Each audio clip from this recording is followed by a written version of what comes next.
Hey class, welcome to segment 4, video 1, the video explaining, first video explaining segment 4.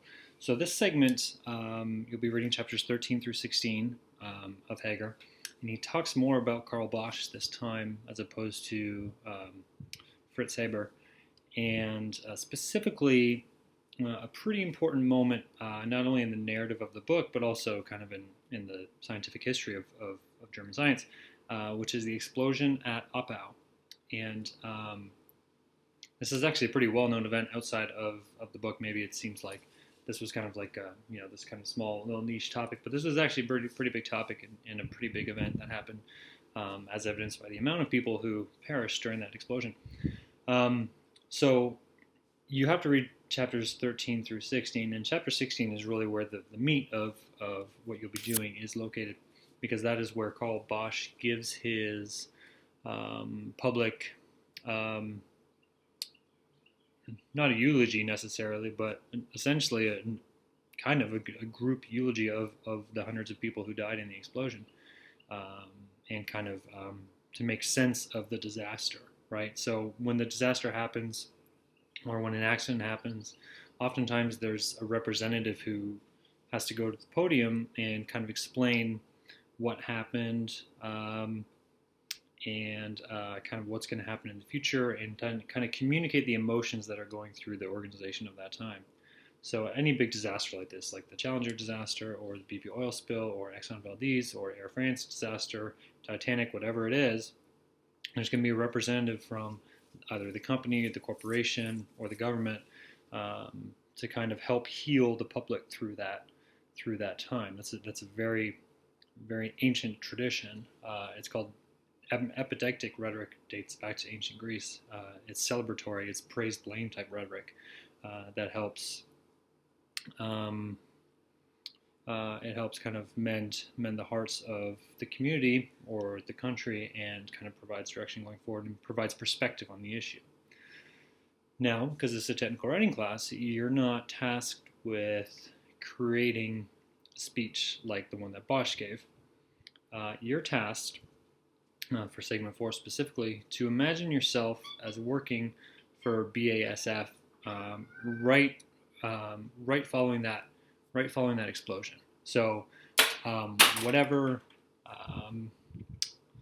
however you kind of want to think about it. So a lot of organizations will have technical writers, so who are tasked with communicating what happened after a disaster to the public, and they'll get together with a bunch of subject matter experts and other types of people, all the stakeholders involved, and they'll create this report that's kind of what happened, right? It's an accident report. This is a very common genre.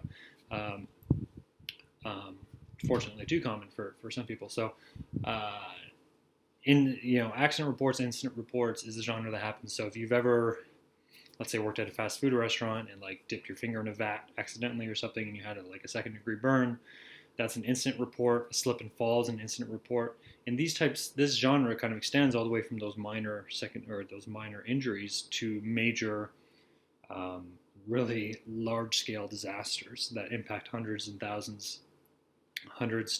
thousands of people often. So it's a genre that is characterized as explaining what happened, right? A recounting of the events of what happened, so as to inform the public about either the causes of it, the issues related to it, the circumstances surrounding it, and then what's going to happen next. So it's a really objective genre. So you're not tasked with blaming someone. You're not tasked with identifying who is most responsible. That's the court's issue, right? You're tasked with writing an executive summary of a report that explains the Oppau disaster. So imagine yourself as a technical writer working for BASF, and they said, technical writer, you have to put this document together. We need to explain to the public what happened. And this is a very common thing that happens. Now, it doesn't happen right away. So Bosch's speech, I guess let's call it, a memorial speech, took place 4 days after the explosion. And that's good, because that's when people feel people feel the most passion. They need to heal the most in that time period. But when you're trying to figure out complex technological, complex scientific processes and trying to kind of like do a fault tree analysis or kind of reverse engineering of trying to figure out what happened, what the specific technical cause was, that takes years to figure out in a large-scale disaster, such as the one you read about in Chapter 16.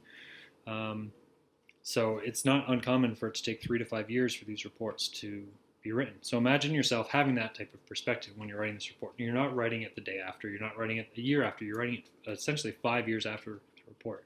So after a lot of the engineers kind of went in, try to figure out what happened. Essentially, they're trying to rummage through the rubble and through corpses and try to figure out what caused this. It was a huge factory. It was vast, and it gave the explosive capacity of what felt like an earthquake. So you can imagine there probably wasn't a lot left of the factory itself. So how do you figure out what caused that? People are going to want to know. So your job is to write an executive summary of a report that would have been written. So that's key. You're not writing the full report because that's very unrealistic, because some of them can get hundreds and hundreds of pages long, depending upon the complexity of what system failed. All you're doing is writing the executive summary for that would-be report. So it's 2 pages, single-spaced, and what you're doing is you're kind of following the model on figure 17.5 outlined in Chapter 17 of Markel. It's a executive summary of a complex accident report. So again, it's kind of like writing an abstract for an essay. You're not writing the full essay, you're just writing the abstract. So same with this, you're not writing the full 300-page report, right, because that would be outrageous. You're just writing a 2-page executive summary that hits the highlights of what happened. Now what I'll be looking for with this is you're doing the opposite of Bosch. So what Bosch did is he used emotional language, even though he wasn't an emotional guy, and Hager talks about that and his struggles with people and all these weird interpersonal issues. But you are going to go on the opposite side of that spectrum, and you are actually going to write a very technical account of what happened. So you're going to use very simple, very plain language. You're going to speak to the common German population at that time, who weren't engineers necessarily, who weren't scientists, because they're going to be out for justice. They want to know what happened. What caused this? Where can we point our finger at, right?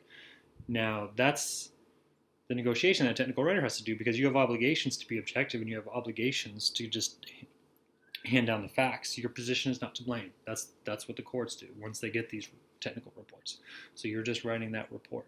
So Chapter 5 talks a lot about analyzing your audience, and the reason I assign that is because it talks about the attitudes of your audience, not just kind of researching, okay, what age are they, what gender are they, what ethnicity are they, kind of stuff like that, not demographic information, but the attitudes that certain audiences have, and adjusting or kind of realizing what the attitudes are. And in this case, it's a challenge for a technical writer because they want to know what happened right away, but it takes 5 years to write it. So when that does come out, they expect perfect clarity. They expect very specific ideas about what happened. Now, in the Oppau disaster, as we read in Chapter 16, they never really identified what the specific causes were. So that's kind of up to you. It's a 2-page, single-spaced document, formatted exactly like you see in 17.5, figure 17.5. Obviously, the content's going to be different. Don't follow it. Don't say, oh, there are 4 bullets in this paragraph, therefore I'm going to have 4 bullets in this paragraph. What I mean by that is your document should just look like that. It's not going to just model the content of it. So it's going to look like that. And I posted some resources in segment 4 reading folders. I don't know how many of you consult the readings in the specific reading folder, but in Blackboard under readings, each segment has a reading folder, and in that reading folder are readings that I reference in the assignment description. So look through. There's the BP, just for recency, just to get a sense of what an executive summary actually looks like in a real technical document. The executive summary starts on page 9 in that long document. And there's also some really good resources there on the Oppau disaster itself, which is going to help you write the executive summary itself, because you're going to need to know dates, facts, everything, right? So that's why I'm giving you 3 weeks, and I'm giving you over spring break to do this. because it's just two-page single space, but the writing style has to be very objective and very technical, and also you have to show that you understand what happened, and that requires some research. So I started you off on the right foot. I gave you 2 or 3 sources there. You can take 2 or 3 more if you want. There's lots of YouTube videos on it. There's lots of other websites on the disaster itself. So there's lots of information out there. So your task is, imagine you're a technical writer working for BASF and you're trying to explain what just happened in a very technical document.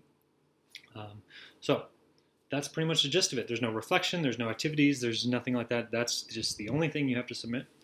And what I'm looking for the criteria are specifically outlined in the segment description as well.